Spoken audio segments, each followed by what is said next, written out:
And so my job is to share Christopher's story in the hope that it shifts that complacent mind to say, yeah, well, why am I risking my life just to get this job done?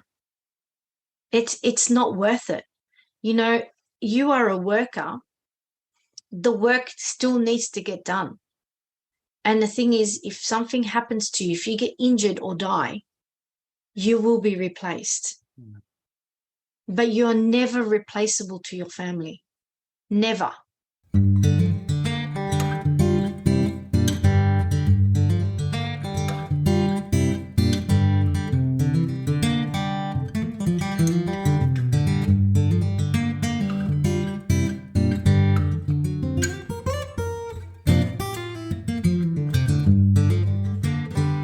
Welcome to It's Settled, the Amitros podcast. Each episode, we're going to dig into the humanity in workers' compensation and insurance claims, exploring the stories of injured people and those who support them, as well as the good work professionals are doing in the industry. And now, I invite you to join me, Sean Dean, General Counsel at Amitros and the host of It's Settled. Now, it's settled. Let's get on to the episode. This is Sean Dean, General Counsel and host of the It's Settled Amitros podcast, and we are very fortunate and grateful to have with us Patrizia Cassaniti, all the way from Australia. She's here in the morning, her time. It's just turned 7 p.m. Eastern for us, so we're very grateful that you accommodated us on this time zone. And I guess just to open, I was lucky enough to see Patrizia out in California at Comp Laude. I got to meet her very briefly, but was incredibly moved by her story about the tragic loss of her son, Christopher. And in the United States here, Workers' Memorial Day is coming up this Friday. And we thought it appropriate to honor Christopher's memory and legacy and story. And his story's not over because of the work that you're doing that we're going to talk about. But I guess first, let me just thank you, Patrizia, so much for No being. problem. Thank you for having me. It's quite humbling to be able to, be recognized of the work that I do. And, I've dedicated my whole life for the safety of every worker so that what happened to Christopher shall never happen again. And, no worker should ever go to work and die. And for me, that's one big thing. Yeah, I had I was fortunate to hear the story, but I guess let's start kind of from the beginning. And I know it as Christopher's mother, it must be difficult to tell it, but I think as we talk about the important work that you're doing, it's important to discuss the human element of the tragedy. So I guess start from the beginning, if that's okay, Patrizia. Sure. I mean, I can let you know of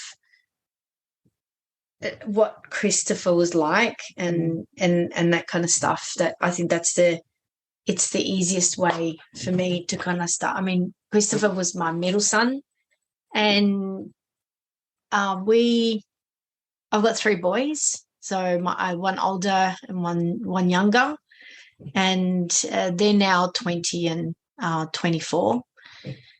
So growing up, Christopher was very shy, very not a timid, but he had a smile that just wouldn't stop. It's every time, even when he was angry, he was smiling. And so, he would walk into any room and would light up. A lot of people were attracted to him in the sense that he had that. I always say he was my angel.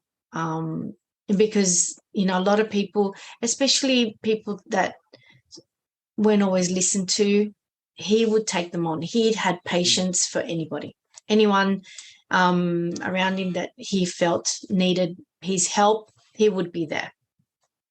That's the type of boy that he was. He'd always help others before himself. And, for me, seeing him grow up into this amazing young man, it was a very proud moment for me, to see him reach his 18th and be so humble with everybody. And, he was one of those kids that every mum just wishes for, really wishes for. And, for him, going to work, going to school wasn't his forte. He didn't like school very much. So finishing year 10, which is our sort of like around the 16, 17-year-olds, finished school. And he said, look, Mama, I want to go start in the trades. And he did. And I said, at that time I was working as a coffee lady. I had my own coffee van, like a truck. Yeah. And I was selling coffees on job sites to workers. So I was on that site. So I spoke to some of the farm workers that were there that I knew very well. And I said, can you give my son to like a little bit of a trial to see if he likes it? And they immediately agreed. And so that's how he actually started his farm work apprenticeship. And he started working there, worked there for about a year and a half before the tragedy hit. But as I said before, he was my angel. I mean, going back to the time when he was born, he was supposed to be a stillborn, and that's why I've always thought, oh my God, you're very special because you've come to this world. I didn't think he was alive when he was born. So, and even the obstetrician at that time was thinking, I don't know what happened, So, and those traits followed on in his school life, in his work life. People would come up to me to the coffee van at work and they would say, oh my God, Christopher's just amazing. If he ever wants to change his job, let him know, please let him come with us. We'd take him on as an apprentice anytime because he was always willing to learn. He was always willing to help. Not only would he do his own job, he would help others. He would help the concreters. If there was any need for them, he would be there. Do you know what I mean? He was everywhere. And that's the type of kid that Christopher was. And unfortunately on the, I think it was I'll go back to his birthday. It was a 27th of March, 2019. That's when he turned 18. Okay. That day, he was looking forward to it so much. He, for him becoming 18 and an adult here in Australia, once you turn 18, you're an adult, was sort of like one of the biggest milestones for him, obviously. And he had to wait until he was 18 to buy his first car to get a loan. So he took out his first loan on his birthday and bought himself a Toyota Hilux, which is a little pickup truck. And, was so proud of himself. And that morning I hid a cake inside my van. And I thought, I'm going to surprise him. After I'd finished everyone's coffees, I took the cake into his lunch shed and I called all his workers out to surprise him. As he walked through, obviously the first thing he did is lay eyes on me and was absolutely mortified because he thought, oh my God, my mum's brought cake to my work. I said, and he goes, Mum, I'm not at school, I'm at work. You don't bring cake to my work. And I said, but it's your 18th. I said, we have to celebrate. I'm so glad that I got to capture that. And, so that afternoon we went home, and on that Friday, he picked up his car and was happy as Larry. Saturday, the 30th, we celebrated his birthday at home with family and friends, but the whole day literally was spent outside in the car, going up and down my street, trying to plan what he wanted to do with his new vehicle and all the camping that he wanted to do with his mates and his cousins. Yeah. But Sunday morning when he woke up, he comes up to me, he grabs him, gives me the biggest hug, and he goes, Mum, I'm so happy. And I looked at him and he goes, Mum, I've got to show you, I've got to do one more thing. And I thought, oh my God, here he goes. And I said, he previously bought himself a boat. So he spent all his savings now. Okay, so he's got this boat now. He goes, Mum, now I have my car to tow my boat. One more thing to do. And I thought, oh, no, please. And I said, just please, you've got to save your money. He goes, Mum, sit down. So he sits me down and he starts showing me all these things and that he wanted to do to the car, like put a new rooftop tent and all these camping gear on there as well, because he loved the outdoors. Unfortunately, the next morning I said to him, I'm not coming to work. I'm going to stay home because I've got to clean up after, your 18th birthday. So I said, you've got your own car now, so you can drive yourself to work. And he did. He got up Monday morning, went to work, and never came home. And that was on the 1st of April, 2019. I remember being at home, I was cleaning, and I, was doing all the normal things at home, to work from home, and also getting everything tidied up. And about 1:15 p.m., I received a phone call from a friend of ours, and he was also working at the site and was a truck driver. So he had just picked up a load to go and dump it. He had left the site when he got a phone call to say, don't come back because we've had an incident, just go home. So he's quickly rung me, knowing that I'm normally on site with Christopher. Yeah. And he said, oh, Trish, what's happened? And I said, what do you mean? I said, nothing, I'm at home. He goes, oh, Trish, there's been an incident. I think you better go. So I quickly hang up, I pick up my keys, and I get on in my car, and I start getting on the motorway, and I hit speeds that I've never seen before. I'm thinking to myself, oh my God, I've got to get there. I'm also sitting in my car trying to convince myself that everything is okay, because if it wasn't, his bosses would have rung me by then. And so I'm driving along, and I start ringing Christopher's phone, and it kept ringing out. So I decided to call his supervisor, and one of his supervisors picked up the phone. I said, oh, I've heard there's been an incident. Is everything okay? And he's like going, oh, Trish, I'm not there at the moment. I'm on my way there. I've been called. And I said, well, do you know what the situation? He goes, oh, no, I don't. As soon as I get there, I will let you know. And then he went on to say, unfortunately, I do know that Christopher's in the rubble. Probably the worst thing he could have said to me, because I'm driving. I'm already erratic as it is.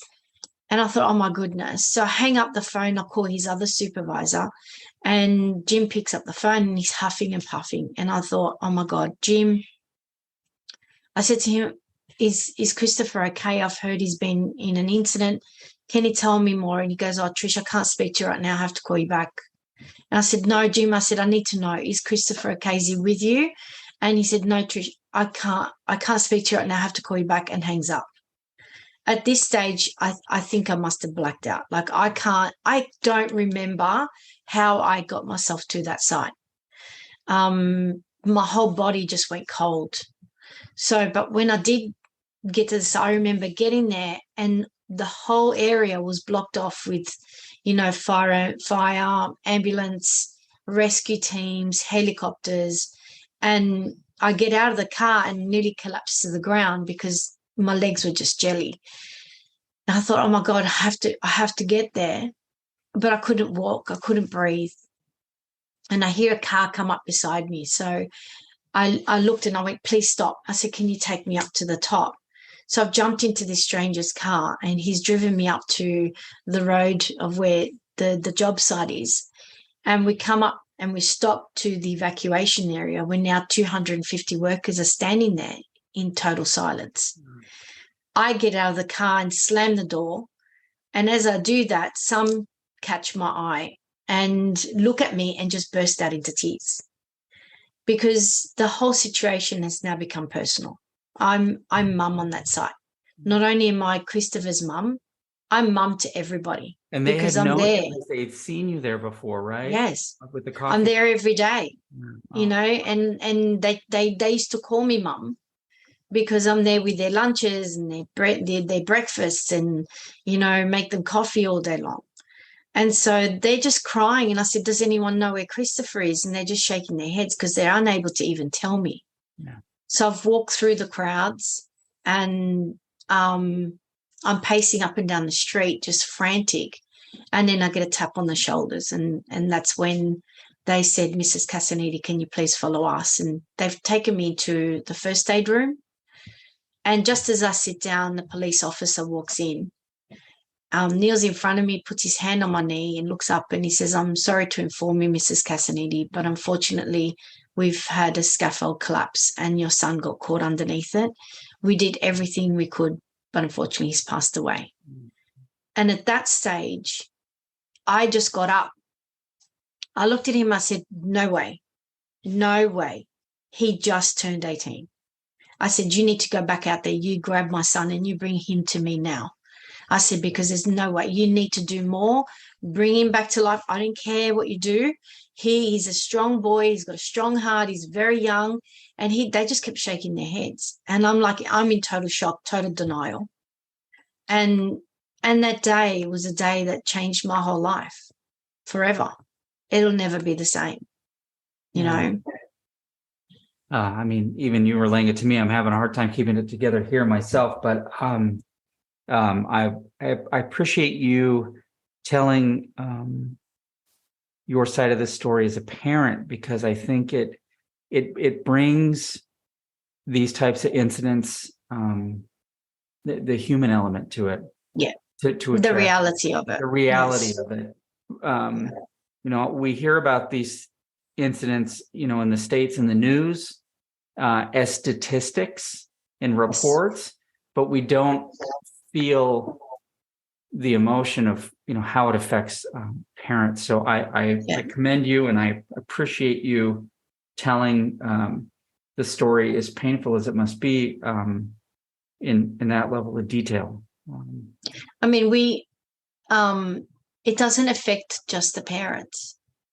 You know, grief goes beyond just in my household. The grief that this incident caused is unmeasurable. You know, just the 250 workers that were there that witnessed it. Yeah. That's 250 lives and families that have been affected. Because when you see such a tragedy, it's horrible. I mean, what actually happened was that the scaffold company was directed to erect a scaffold that had 2-ton loading platforms on every level.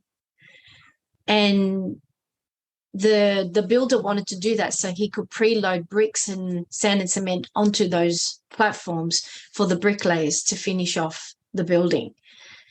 Unfortunately, the scaffold company only provided a normal standard heavy-duty scaffold and did not communicate that with the builder.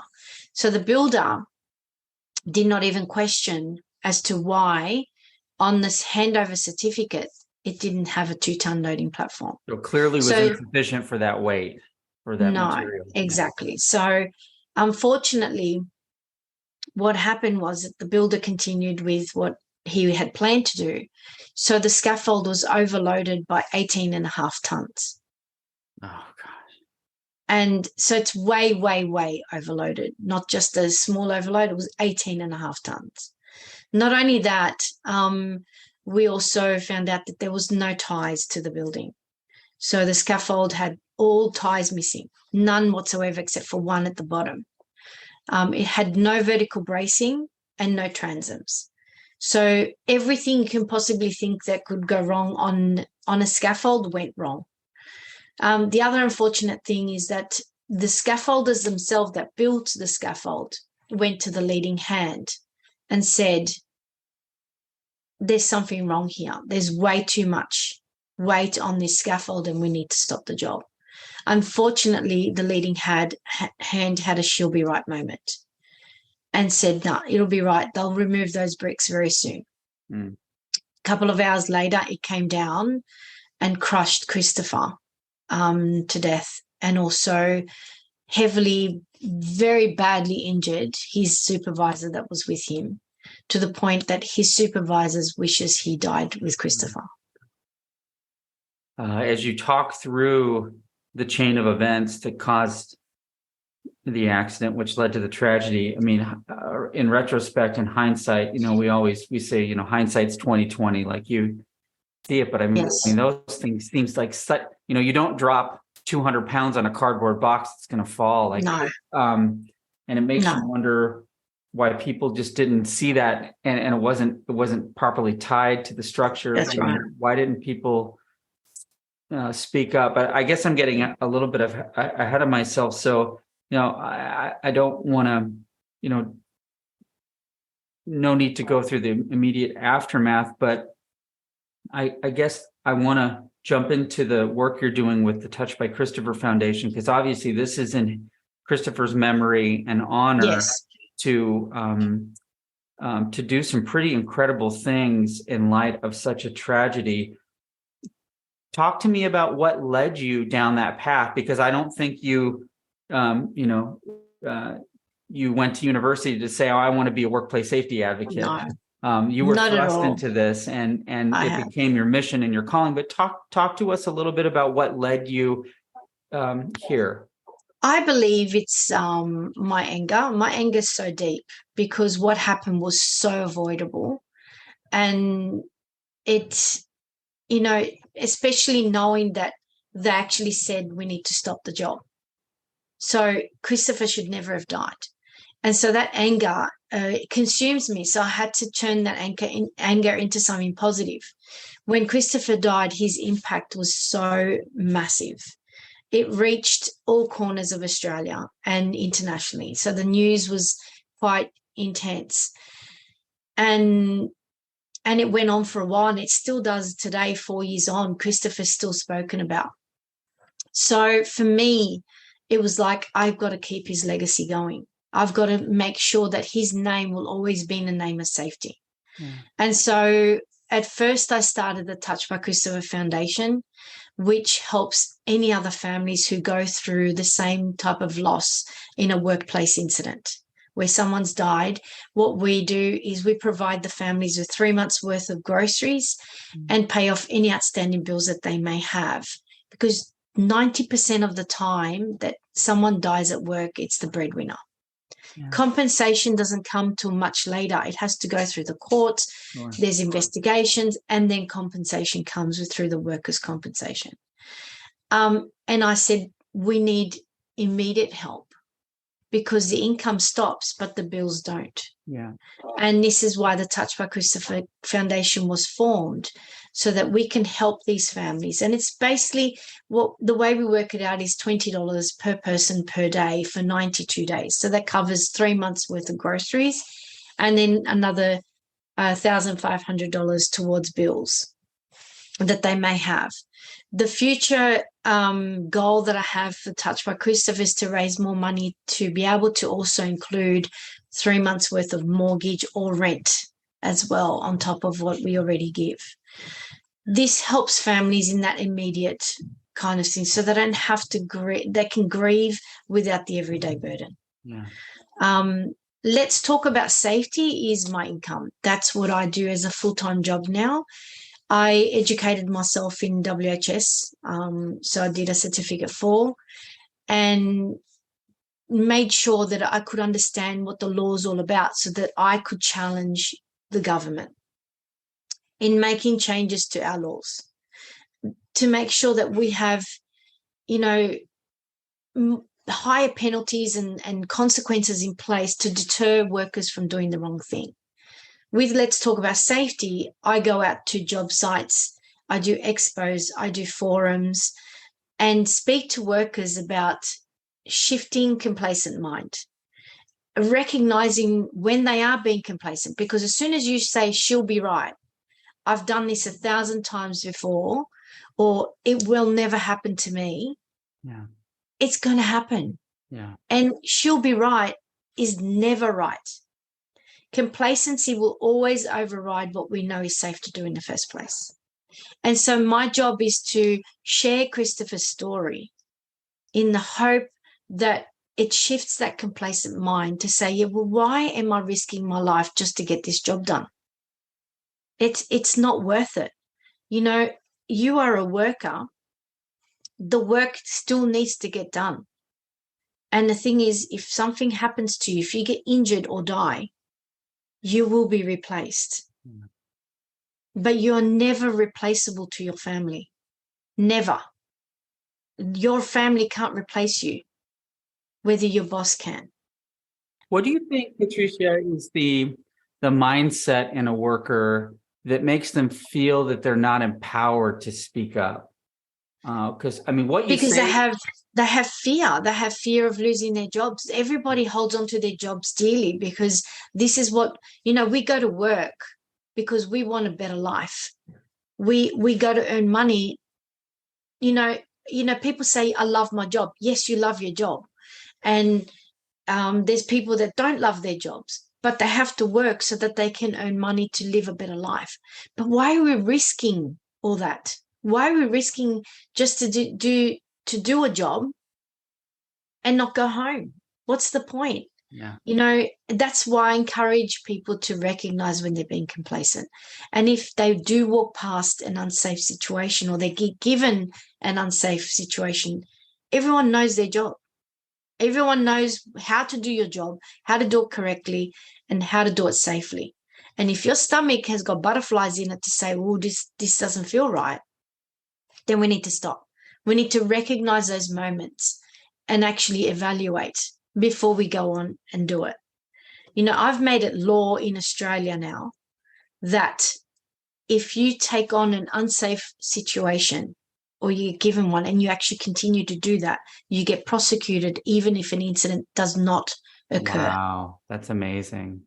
And this is to stop people from doing the wrong thing and giving them the power to speak up. It's the law.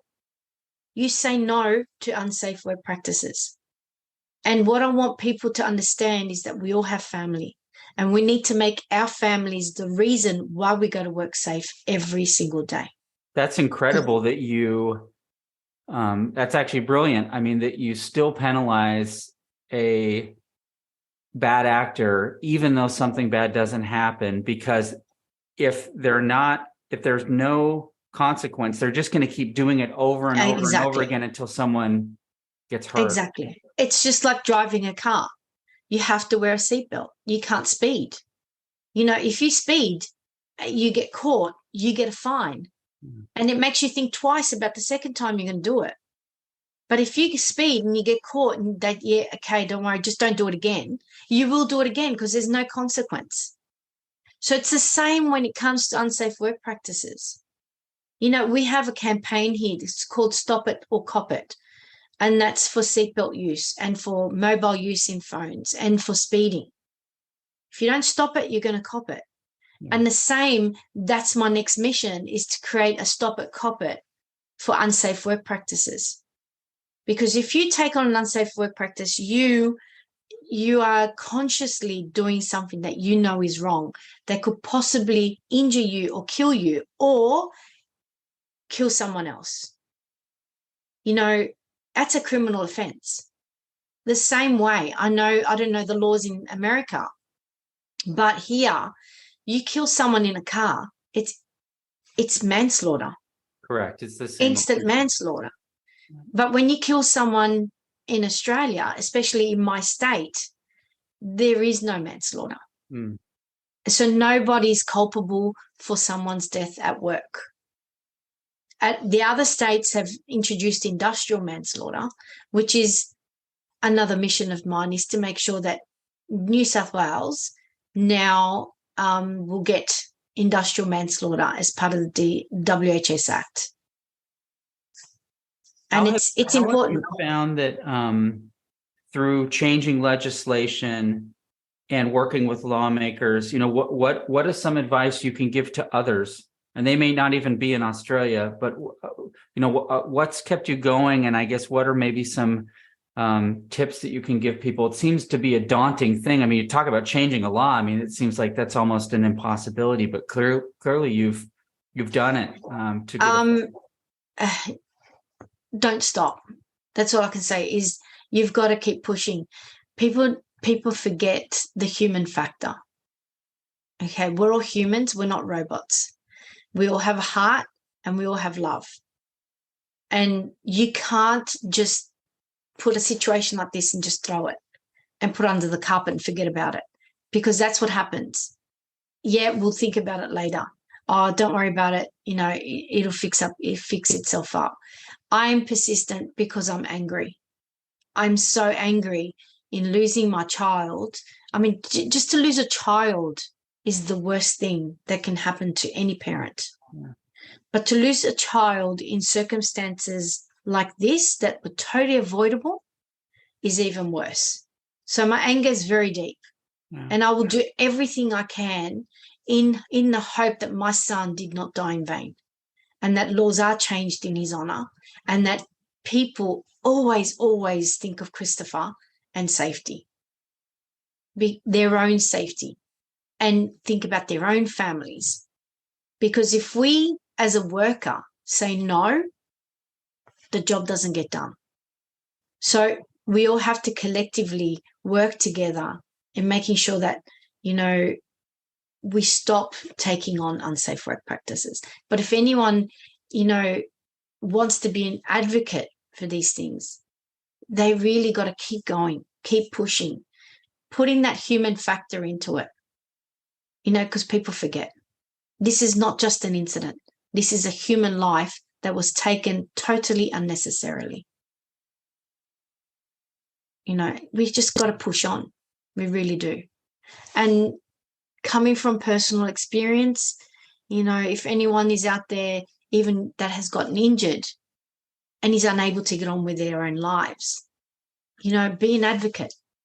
Go out there, speak to other workers, make them realize that this is not worth, you going to work and risking your life, and risking injury that will change your life. Because you know what? It affects you, the person, you only. And it affects your family. It doesn't affect your work. It doesn't affect your employer, because they continue on with their lives. We don't. Our lives are just smashed, absolutely smashed, and irreparable. You've turned such a tragedy into a mission in honoring a legacy for your son. I guess, coming up on Workers' Memorial Day here in this, and I know everybody's situation is different. Everybody grieves different and handles loss differently. But what is some, I guess, general advice or words that you would give to parents or family members who've lost a loved one in a tragedy like this? I know your example is a little different. I mean, you took the pain and the anger and really turned it into a mission-driven, focus to for workplace safety. But I guess in general, what words would you give to parents or loved ones? As parents, I'm sure a lot of people have other kids. I mean, I live for my children. I live for my two boys. I've got to give everything I can to them and make their lives purposeful, because when tragedy hits like this, and I'm not just talking about death, I'm talking about injuries as well. When those tragedies hit a family, it changes the whole dynamics of that family. It's being able to adapt and also understand that we can all work together in, create groups, get together with other people who've experienced the same, and that's what's the important part of this. That's what we live for. And that's what I live for, in the hope that, I can save a life in honor of my son. And if you take that on board for your own family member, to making sure that they haven't died in vain, and that you will do everything possible to make changes for them. That's the important thing. Yeah. If we'll certainly put information and links in the description when we release the podcast. But if people are moved and so inclined to do so, how can they donate? I have a website. It's called the touchedbychristopher.org.au.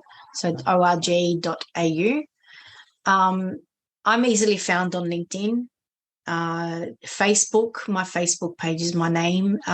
In between my name is Punzi. So it's Patrizia Punzi Cassaniti.